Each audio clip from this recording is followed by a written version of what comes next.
Meus irmãos, abra sua Bíblia em Juízes.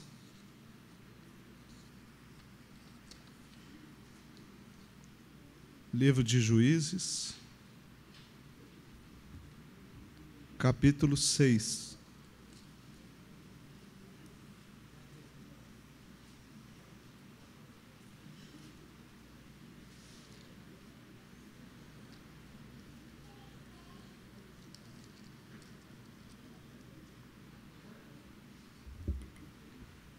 Versículo 11.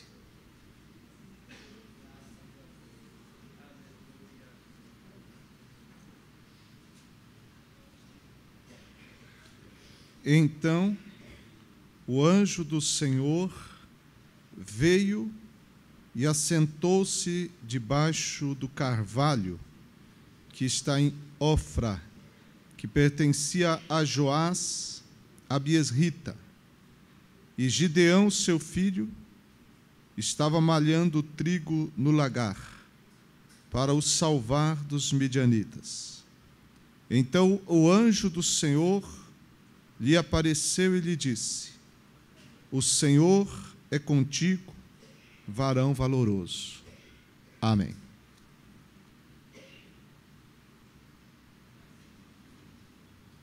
O livro de Juízes é um livro interessante, porque foi um período no povo de Israel, logo após a morte de Josué.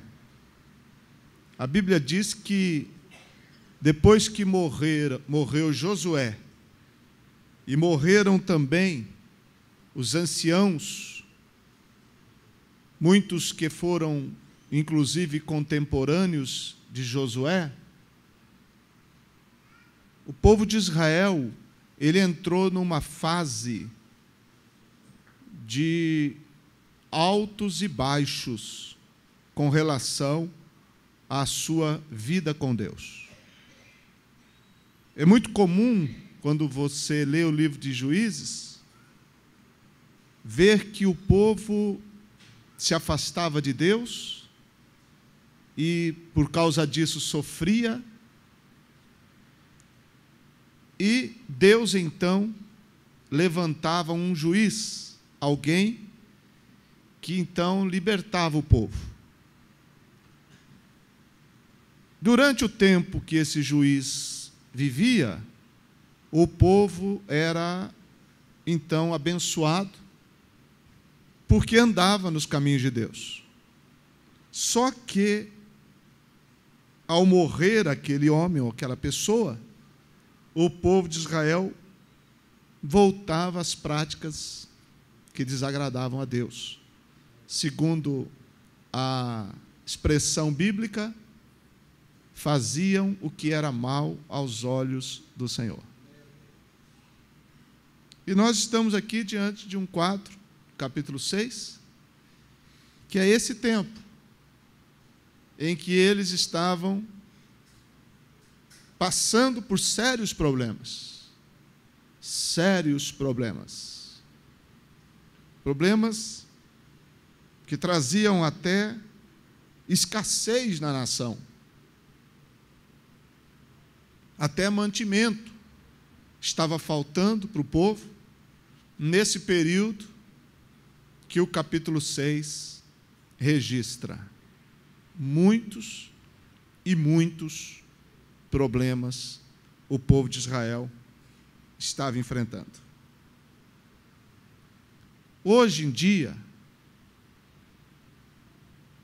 nós, e eu digo nós como seres humanos em geral, estamos também enfrentando problemas que muitos deles se apresentam de forma atuais. Todavia, nós sabemos que esses problemas, o mundo já enfrentou no passado muitos deles. Só que, em virtude do contexto que nós vivemos, nós enfrentamos esses problemas com uma roupagem nova. Situações novas. Enfrentamos problemas, por exemplo, terríveis problemas na área das enfermidades. Quantos e quantos problemas. Mas enfermidades que hoje existem, do nosso tempo, não existiam no passado. Mas doenças e enfermidades sempre ocorreram na história da humanidade.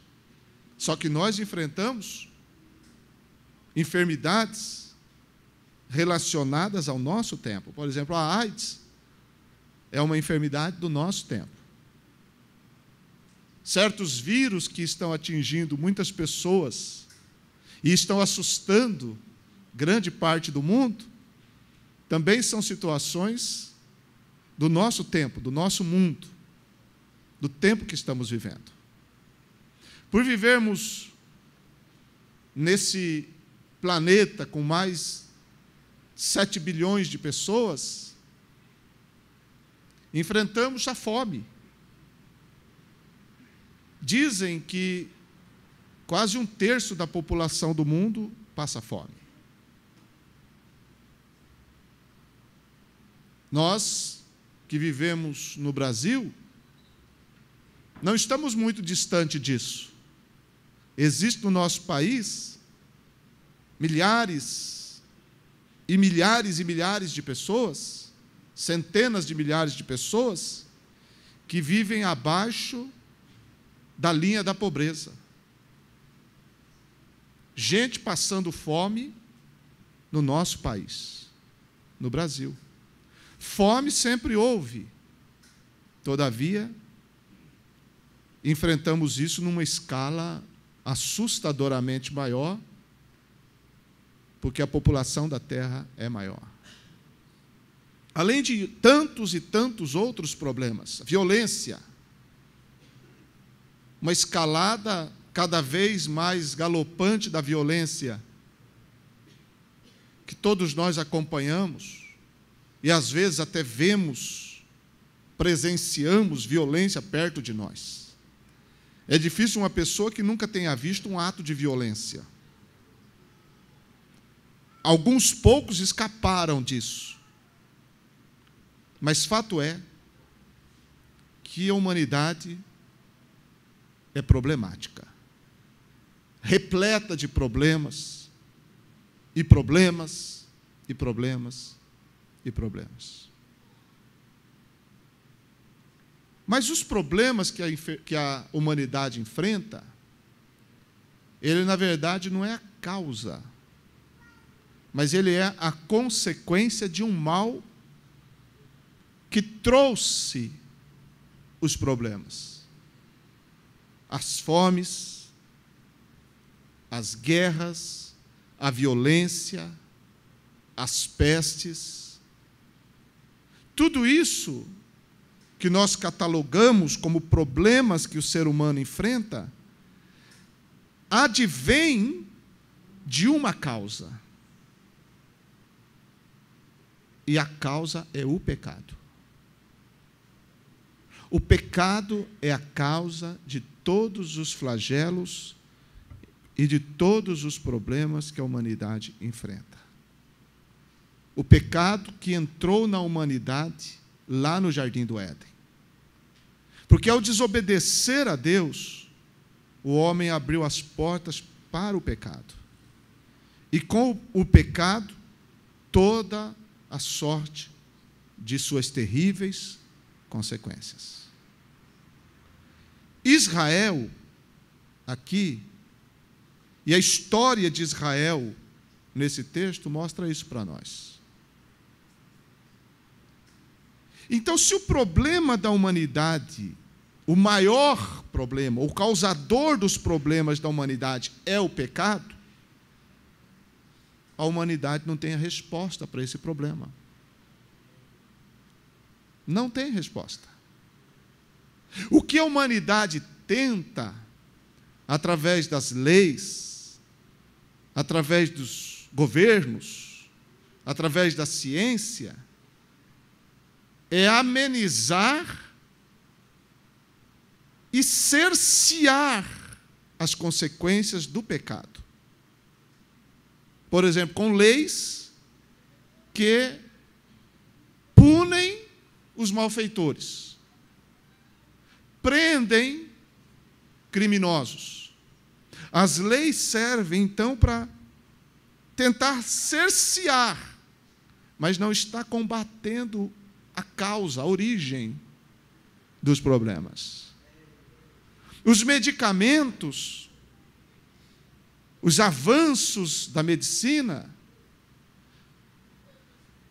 e graças a Deus pelos avanços da medicina, que tem trazido tantos benefícios para os seres humanos, enfermidades que matavam com uma intensidade muito maior no passado, anos recentes atrás, hoje já se alcança a cura em muitos casos.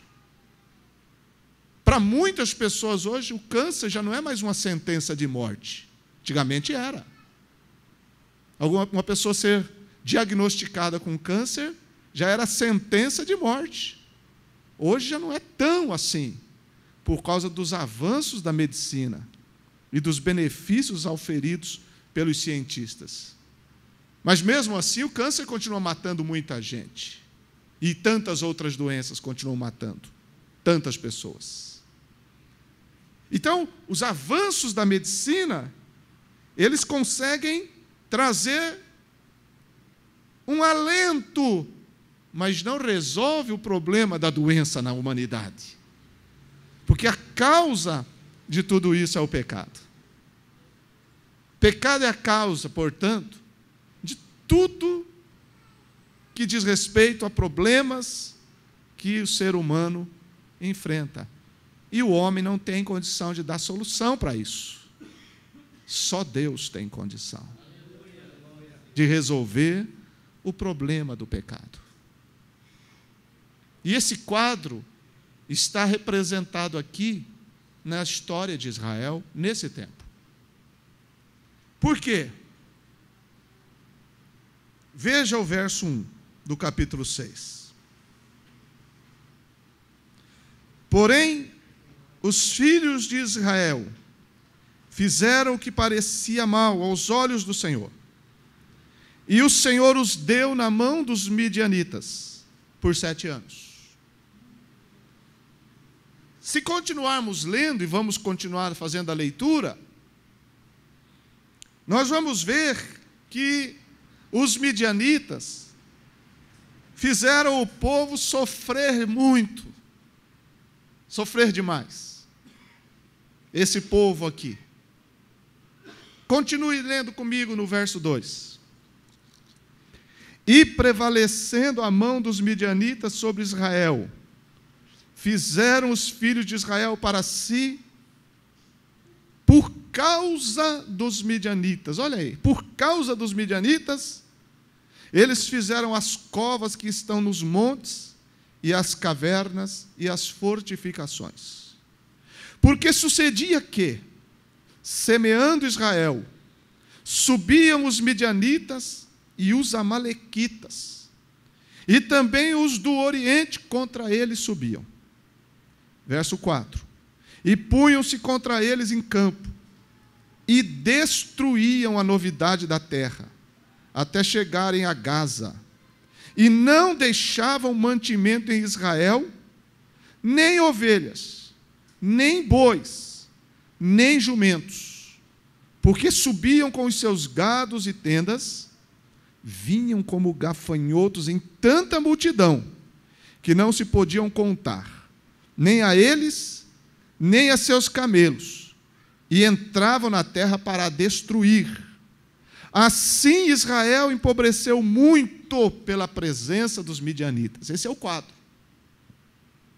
Vejam que os midianitas e outros aliados a eles causaram para o povo de Israel: destruição na terra, falta de mantimento, levavam seus camelos, levavam seus bois, levavam seu gado.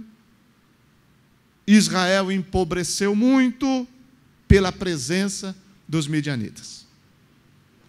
Então poderíamos dizer, a princípio, que o grande problema de Israel eram os midianitas, mas não eram os midianitas o grande problema de Israel.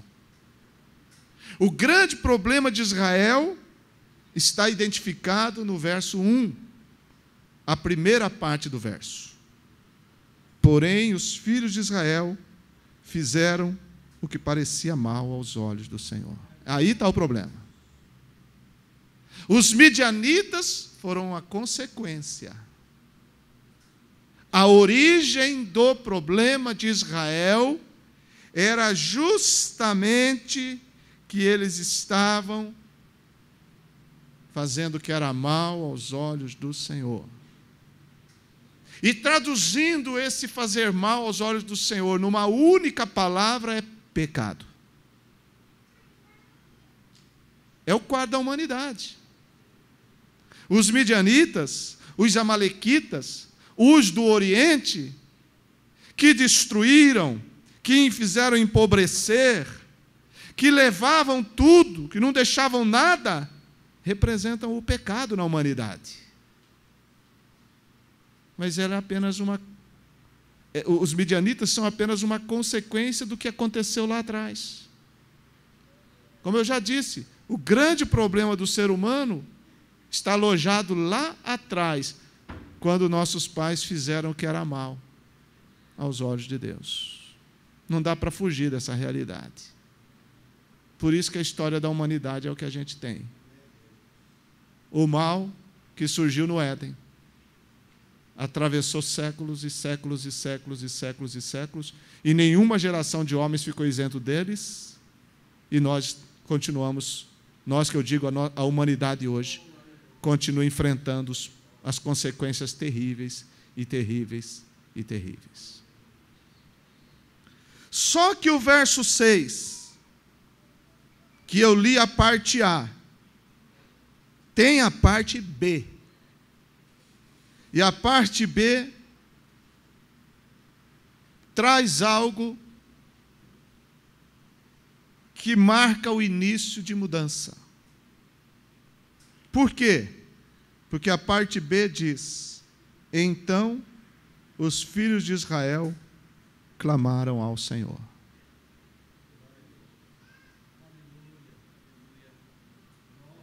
Veja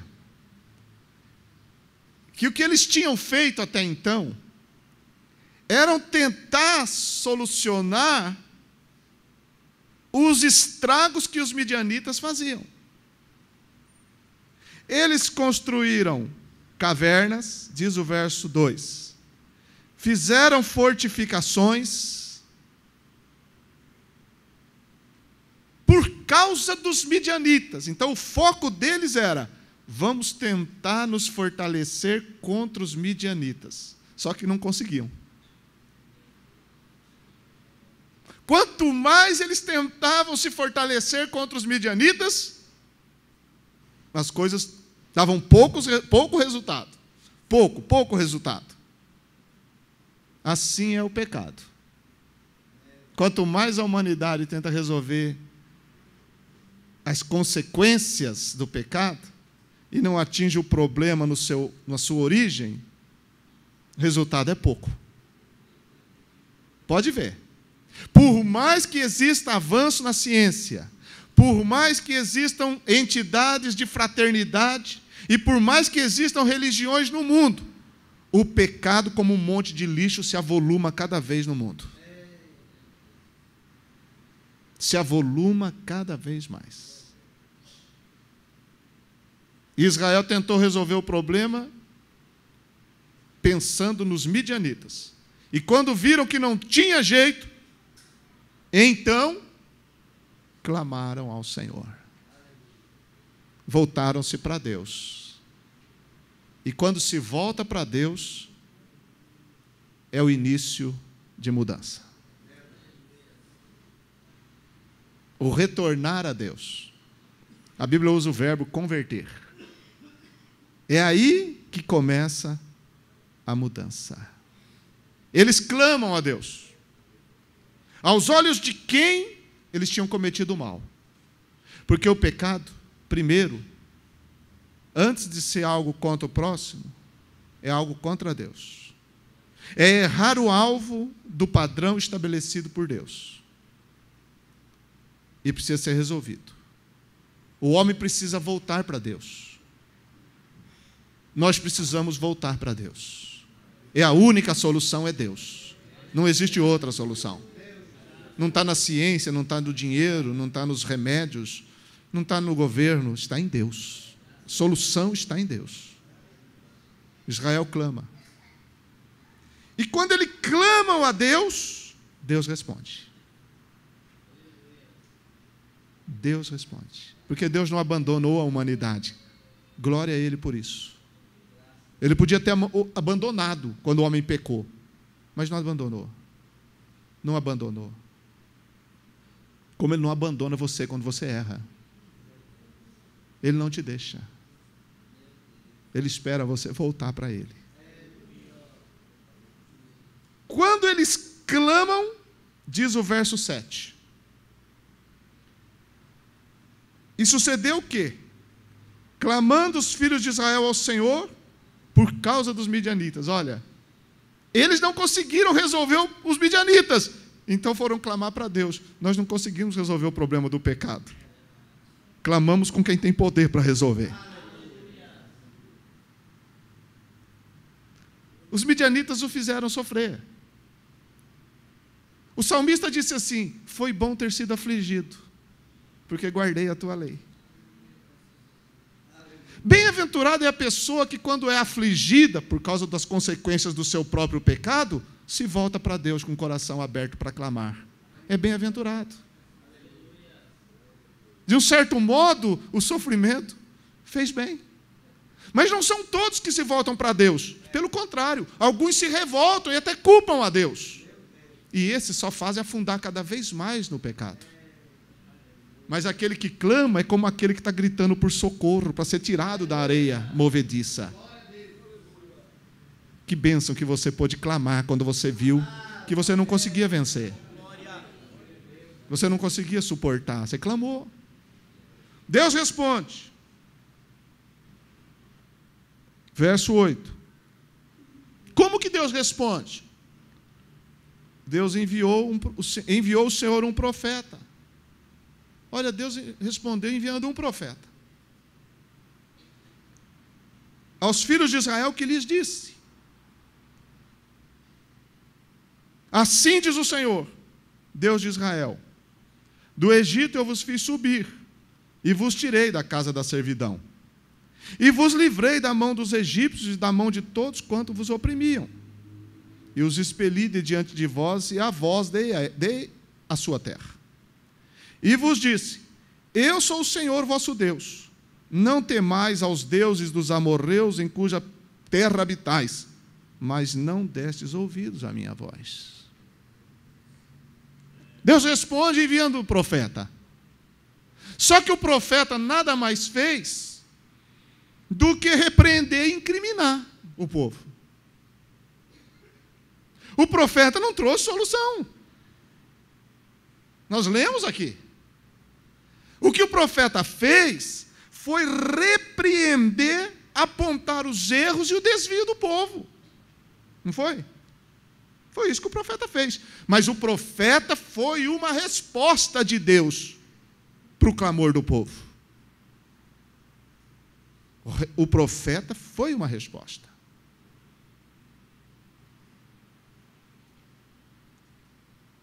Aí entra o verso 11. Então o anjo do Senhor veio e assentou-se debaixo do carvalho que está em Ofra, que pertence a Joás Abiesrita. Olha, mais uma resposta de Deus. A primeira resposta de Deus foi enviar um profeta, que repreendeu e incriminou o povo. Agora Deus envia o anjo do Senhor. Primeiro o profeta, agora o anjo. O anjo veio debaixo daquele carvalho em Ofra, e ali perto, debaixo daquele carvalho, tinha um lagar. E Gideão, filho de Joás, estava malhando trigo no lagar, que não era comum. lagar é lugar de pisar uvas. Mas ele estava malhando trigo no lagar para salvar dos midianitas. O anjo, então, chega e se assenta, diz o verso 11. Talvez numa pedra, possivelmente. Só que Gideão não está vendo o anjo. O anjo está ali observando o que Gideão está fazendo. Mas Gideão não o vê. Aí o verso 12 diz: então o anjo do Senhor lhe apareceu. Bom, agora Deus quis se mostrar. O anjo do Senhor está com letra maiúscula. Isso aqui é chamado de teofania. Uma aparição do Filho de Deus no Antigo Testamento. O próprio Deus aparece para Gideão. Mas preste atenção. O anjo do Senhor representa Jesus.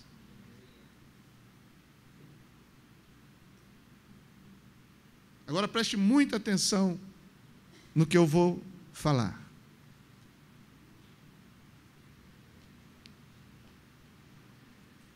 Adiantaria o Senhor estar ali, invisível? Gideão ia continuar malhando o trigo. Quando terminasse seu serviço, ele ia embora. O anjo ia continuar sentado ali. Gideão estava envolvido no seu trabalho. Não estava nem pensando em anjo, nem em Deus. Estava preocupado com os midianitas. A solução veio quando o anjo apareceu para Gideão. Quando ele se tornou visível. E é aqui que eu dou o tema para essa mensagem. A graça transformadora. Por quê? Porque Gideão não pediu. O anjo apareceu. O anjo do Senhor, não se esqueça, é uma aparição do Filho de Deus no Antigo Testamento. Jesus, o Filho de Deus, o Verbo, antes da encarnação, estava ali.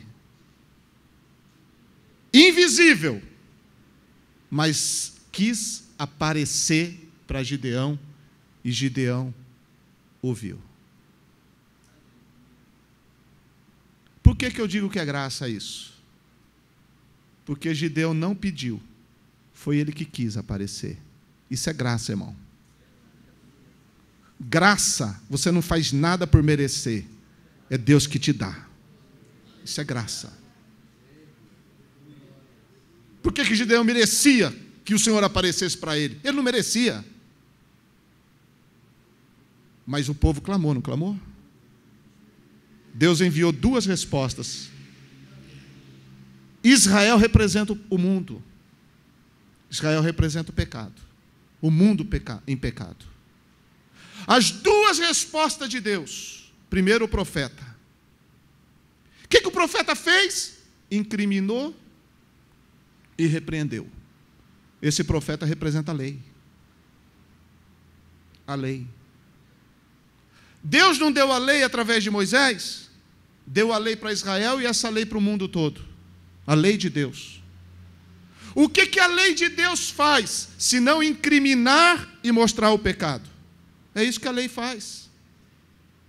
A lei não traz solução para o pecado. A lei aponta o problema e diz para o homem: você é culpado e merece morrer. É isso que a lei faz. Foi o que o profeta fez. Mas depois do profeta veio o anjo do Senhor. Depois da lei veio a graça. Vamos ver isso no Novo Testamento? João.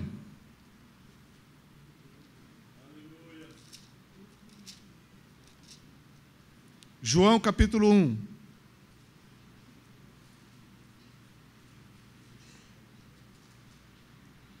verso 15. Acompanhe a leitura.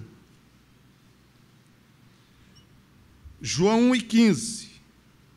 João testificou dele, está falando de João Batista. Esse João aqui é João Batista. Testificou dele quem? De Jesus. E clamou dizendo: este, ou seja, Jesus, era aquele de quem eu dizia: o que vem depois de mim é antes de mim. Deixa eu parar um pouco aqui para dizer para você o seguinte, que o próprio Jesus disse que a lei e os profetas duraram até João. É muito significativa essa expressão de João. Este era aquele de quem eu dizia: o que vem depois de mim. Jesus não veio depois de João Batista, veio depois da lei. Mas ele era antes de mim, porque ele é eterno. Porque foi primeiro do que eu. Verso 16. E todos nós recebemos também da sua plenitude, com graça sobre graça. Verso 17. Porque a lei, olha, primeiro a lei. Porque a lei foi dada por Moisés. A graça e a verdade vieram por Jesus Cristo. Primeiro o profeta, depois o anjo. Primeiro a lei, depois a graça. Agora veja o verso 18. Deus nunca foi visto por alguém. O Filho unigênito que está no seio do Pai, este o fez conhecer. Olha que coisa extraordinária. O que a lei nunca fez, a graça fez. Fez o Verbo aparecer. Assim como o anjo apareceu para Gideão lá debaixo daquele carvalho. Essa é a grandeza da graça de Deus. Deus se tornou visível para a humanidade através da sua graça maravilhosa. E essa aparição, essa graça maravilhosa que veio depois da lei, é a graça que transforma. É a graça que transforma. Vamos voltar para Juízes 6. Que transformação houve pela graça, pela aparição do anjo? Que transformação houve? Primeira coisa, com a graça, aconteceu o seguinte, verso 14. Então o Senhor olhou para ele e disse: vai nesta tua força e livrarás Israel da mão dos midianitas. Porventura não te enviei eu? Pela graça vem o libertador. Só depois que aquele anjo apareceu debaixo daquele carvalho e falou com Gideão, foi que Gideão foi comissionado a ser libertador do povo. Vai nessa tua força, porque livrarás Israel da mão dos midianitas. Não sou eu contigo? Diz o Senhor. Pela graça vem o libertador. Se não fosse a graça de Deus, nós não teríamos libertador. Pela graça veio Jesus. Ele é o Redentor. Ele é o libertador. Ele é o remidor. Ele disse lá em Nazaré, naquele sábado, quando ele entrou na sinagoga, ele disse: o Espírito do Senhor Jeová é sobre mim, pois que me ungiu para evangelizar. E começou a citar, e disse: para pôr em liberdade os oprimidos. Aleluia. Aleluia. Diz o livro de Atos que ele andou por toda parte fazendo bem e libertando todos os oprimidos do diabo, porque Deus era com ele. O libertador Jesus só veio por causa da graça maravilhosa de Deus. Só temos libertador porque essa graça é poderosa e trouxe para nós um libertador. Nós não tínhamos como nos livrar. Precisávamos de um libertador. Gideão foi o libertador naqueles dias. Mas o libertador de toda a humanidade chama-se Jesus Cristo, nosso Senhor. Só que o verso 15, Gideão diz: ai, Senhor meu, com que livrarei Israel? Eis que a minha família é a mais pobre em Manassés, e eu o menor na casa de meu pai. E o Senhor lhe disse: portanto, eu hei de ser contigo. Tu ferirás os midianitas como se fossem um só homem. Veja que quando Deus comissiona Gideão para ser libertador, ele diz: Senhor, eu não posso. É isso que ele está dizendo. Não tem condição. Como eu vou livrar Israel? A minha família é mais pobre em Manassés, e eu o menor na casa de meu pai. Mas Deus diz: eu vou ser com você. E você vai ferir os midianitas, todos eles, como se fosse um só homem. Eu vou ser contigo. A graça de Deus, meus irmãos, ela não leva em conta as debilidades do homem. Isso não é maravilhoso? Por isso que eu disse que graça não é merecimento nosso. Nós não merecíamos. Gideão merecia ser o libertador? Não. Foi Deus que quis que ele fosse. Ninguém pode chegar diante de Deus e dizer: Deus, eu mereço tua graça. Porque se você merecesse, não fosse graça. Não seria graça, seria pagamento. É o que Paulo explica com relação a Abraão. Ele diz que Abraão tornou-se herdeiro do mundo, e se ele tivesse recebido aquela promessa de Deus, de ser herdeiro do mundo, e sua geração, sua descendência ser herdeira do mundo, ou seja, Cristo, se ele fosse digno daquilo por causa do que ele fez, então seria um pagamento. Mas não. Paulo explica que ele recebeu a promessa, e recebeu essa grande promessa de ser herdeiro do mundo, não por causa do que ele fez, mas por causa do que ele creu. Ele creu em Deus, e por isso a promessa foi feita. E Paulo diz que não foi por pagamento, como se fosse pela lei, mas foi pela graça. Porque se Deus fosse nos pagar, meus irmãos, nós estamos todos queimando no inferno exatamente agora, porque é isso que merecíamos. É isso que merecíamos. Os nossos atos e as nossas ações mereceriam e merecem o inferno. Por isso Deus, na sua imensa graça, não nos dá o que nós merecemos, mas abre uma porta de salvação para todos nós. E não olha as nossas debilidades e as nossas fraquezas. A graça não olha a debilidade do homem. Por isso que não importa quão longe o homem possa ter ido, se ele se voltar para Deus, a graça de Deus vai alcançá-lo. A graça de Deus vai transformá-lo. Bendito seja o nome de Jesus.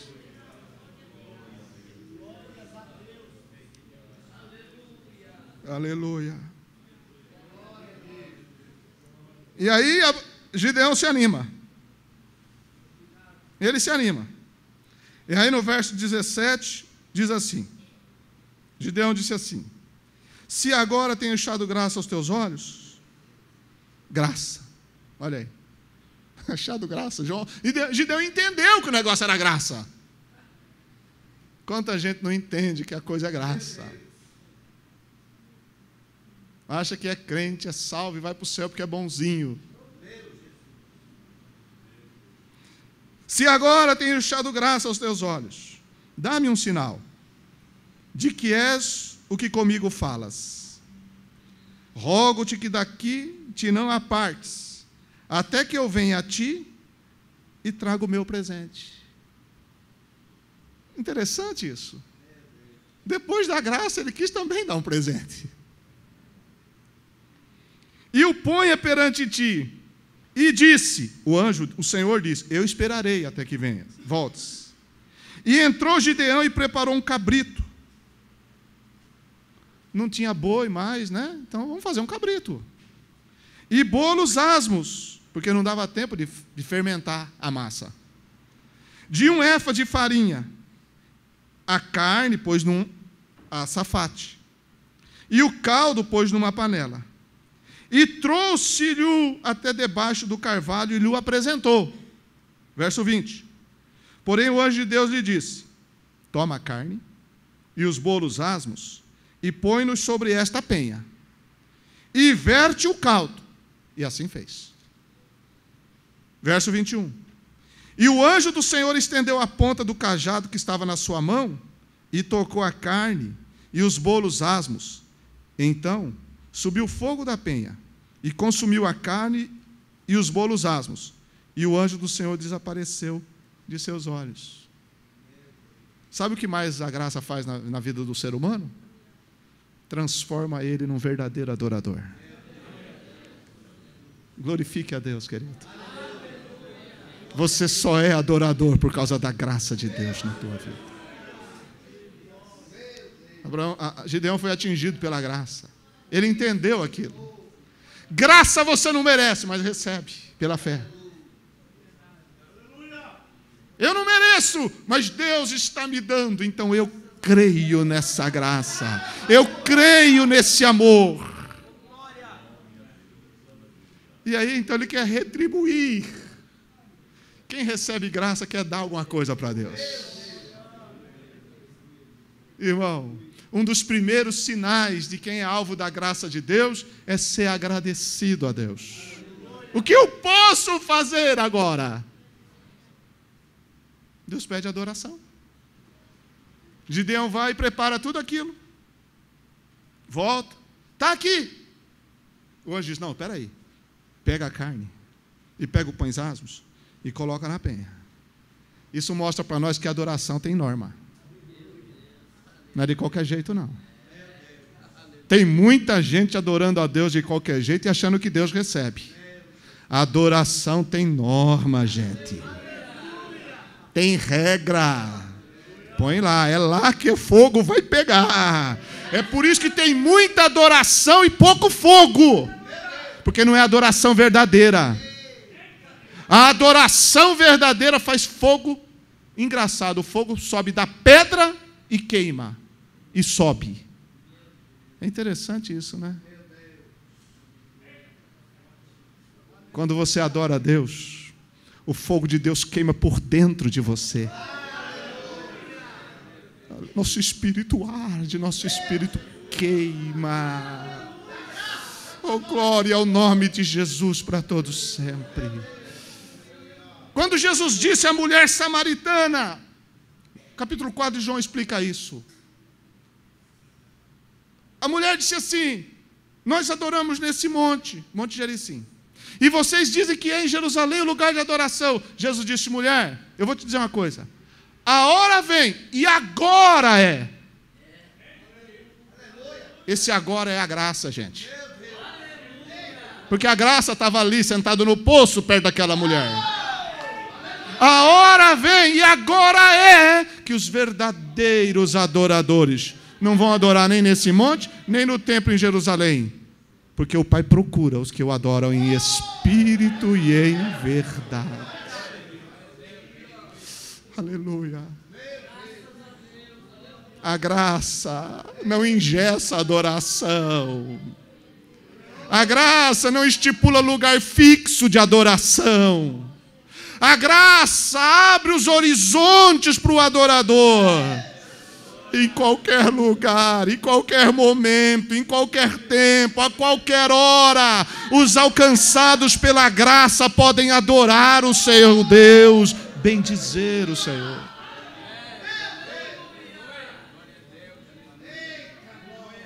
Me dá mais 10 minutinhos para eu concluir?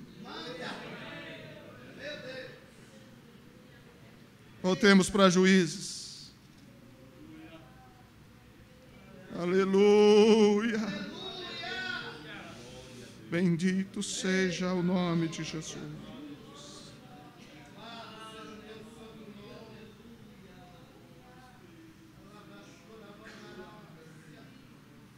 Versículo 22. Então viu Gideão, que era o anjo do Senhor, e disse Gideão, Senhor Jeová, que eu vi o anjo do Senhor face a face. Porém o Senhor lhe disse, paz seja contigo, não temas, não morrerás. Isso é graça. Isso é graça, não vai morrer, porque a graça traz vida. A vida veio pela graça. Verso 24.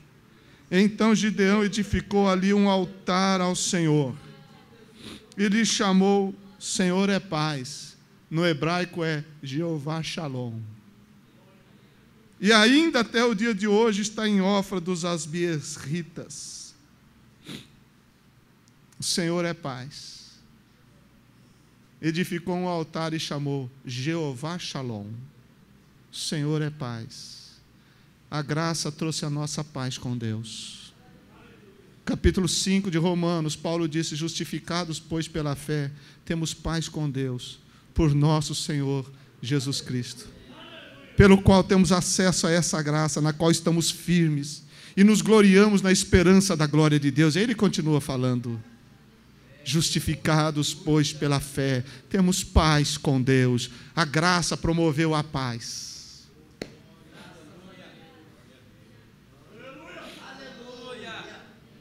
Celebramos o Deus da paz. Louvamos o Deus da paz. Não o Deus que pune e que mata, mas o Deus que livra da morte e da vida e promove paz. É esse Deus que a graça nos faz celebrar. Vamos continuar. 25.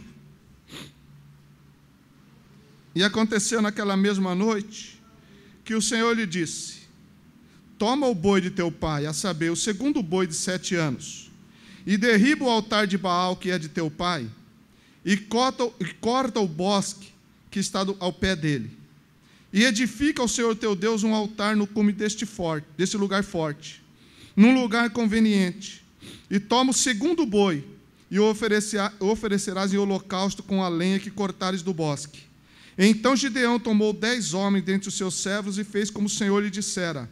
E sucedeu que, temendo ele a casa de seu pai e os homens daquela cidade, não fez de dia, mas fê-lo de noite. Deus agora dá uma orientação para Gideão. O problema de Israel é que tinha deixado o Senhor, tinha se apegado a Baal. E o próprio pai de Gideão tinha na propriedade dele um altar a Baal e um alto levantado lá. E um bosque também edificado a Baal. Deus então agora diz para Gideão: toma o boi, o segundo boi do teu pai, de 7 anos. Derriba o altar de Baal e corta o bosque que está no pé dele.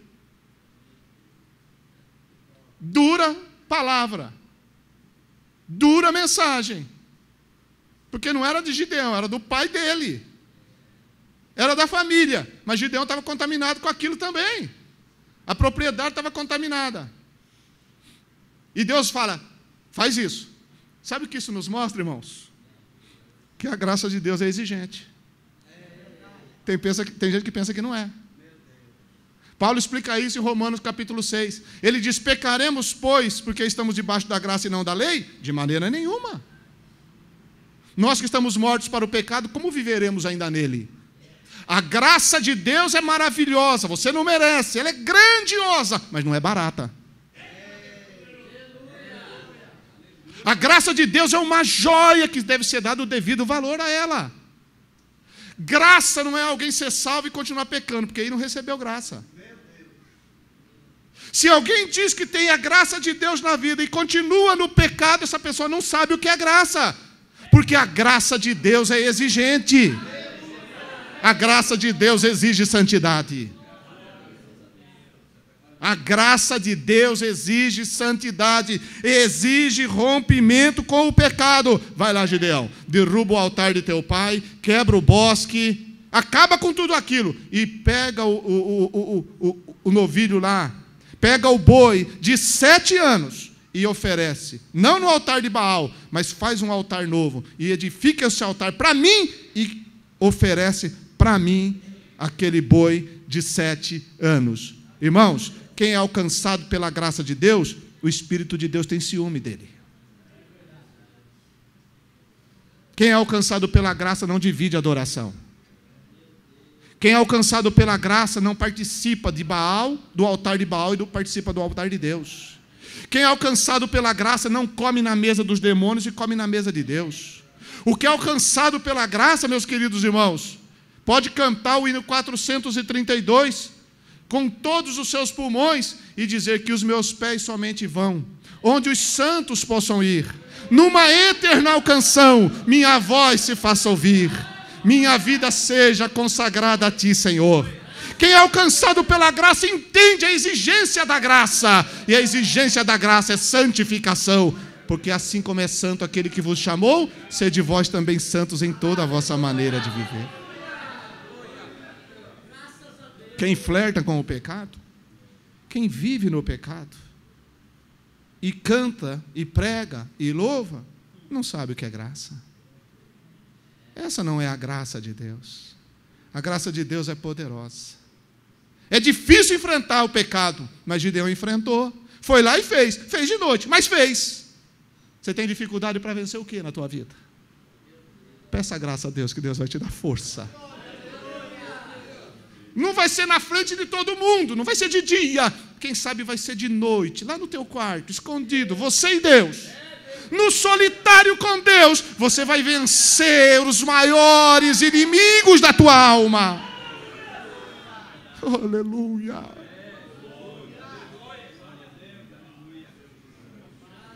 Nem que seja contra a tua família. Porque Jesus disse, eu não vim trazer paz na terra, mas vim trazer espada. Porque a partir de agora os inimigos do homem serão da sua própria casa. Muitas vezes, irmãos, a nossa família, nós temos que honrar a nossa família, mas nunca colocar na frente de Deus.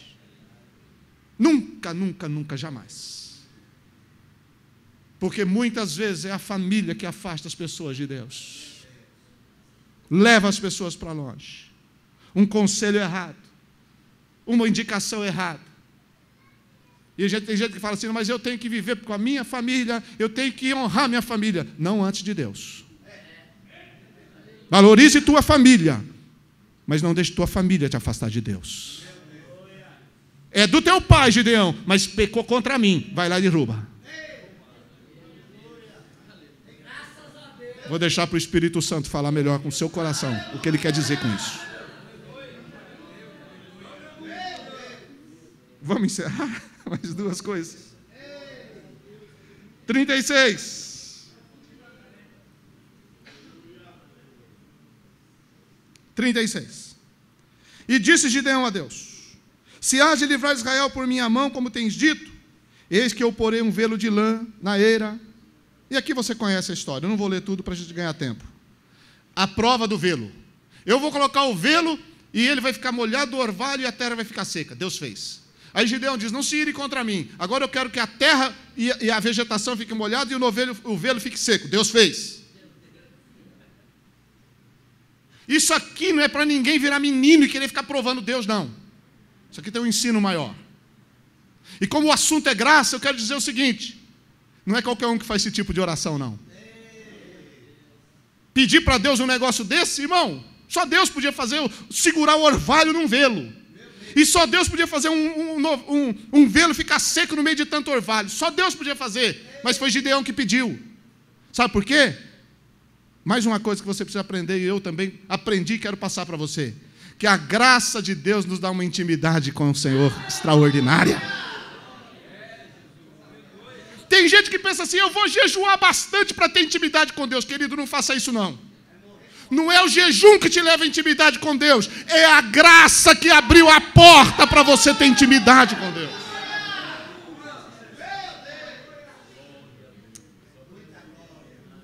Por isso, dá para comparar tudo isso que eu estou falando com a carta de Paulo aos Romanos.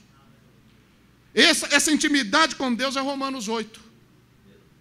Portanto, agora nenhuma condenação há para os que estão inscritos em Cristo Jesus, que não andam segundo a carne, mas segundo o Espírito. Porque o Espírito da vida em Cristo Jesus me libertou da lei do pecado e da morte. E começa a falar do Espírito, a liberdade no Espírito, a liberdade no Espírito, a liberdade no Espírito. Intimidade com Deus. Ouvir Deus. Falar com Deus. Sentir Deus. É a graça que abriu a porta para tudo isso. E por último, é pela graça que nós temos vitória completa. Vitória completa, vitória completa, vitória completa. Completa pela graça. Porque a história termina com Gideão e os 300 vencendo os midianitas. E Gideão venceu os midianitas, não foi empunhando espada, não foi lutando na guerra, não foi corpo a corpo, não foi com carros de guerra. Como foi que ele venceu? Seguindo as orientações de Deus. Deus falou, pega a tocha acesa, vaso, coloca na cabeça. E quando você der o grito, Gideão, manda o povo quebrar o vaso e as tochas vão aparecer. E foi isso que o povo fez. Tocou a buzina, os vasos foram quebrados, a tocha brilhou. E os midianitas, ó. Deus deu vitória para Gideão de uma forma inusitada. Não usou armas comuns de guerra. Não usou estratégias normais de guerra. Gideão e seus 300 venceram os midianitas de uma forma totalmente estranha, esquisita, e se alguém fosse dizer, maluca. Mas é assim a graça. O homem natural não entende a graça, mas quem tem o Espírito Santo de Deus compreende a graça. E você tem a vitória completa se você tem a graça, porque as armas da nossa milícia não são carnais, mas poderosas em Deus para a destruição das fortalezas. Fique em pé, por favor, e vamos agradecer a Deus nesse momento. As armas da graça. As armas da graça que a igreja está equipada com ela. Não são xingamentos, não são falatórios, não são discussões, não são contendas, não são inimizades. Não são brigas, não. As armas da graça é o amor, é a fé, é a paz, é a amizade, é o companheirismo, é a oração. As armas da graça é o sangue de Jesus. As armas da graça que nos dá a vitória completa. Louvemos a Deus por sua graça. Senhor, nós te louvamos neste momento. Te glorificamos, Senhor. Te exaltamos, Deus bendito. Aleluia. Querido Deus, querido Senhor, permita que fiquemos diante de Ti, Senhor. Permita, Senhor, que assim, meu Deus, que estamos debaixo dessa graça maravilhosa, que corre qual um rio sobre a igreja, Senhor, que nós possamos nos banhar dessa graça, permanecer nela, Senhor, debaixo da graça, vencendo pela graça, Senhor, aleluia, aleluia. Oh Deus querido, guarda todos nós agora no regresso aos nossos lares. Conserva-nos na fé e na esperança e no amor de Cristo, em nome de Jesus.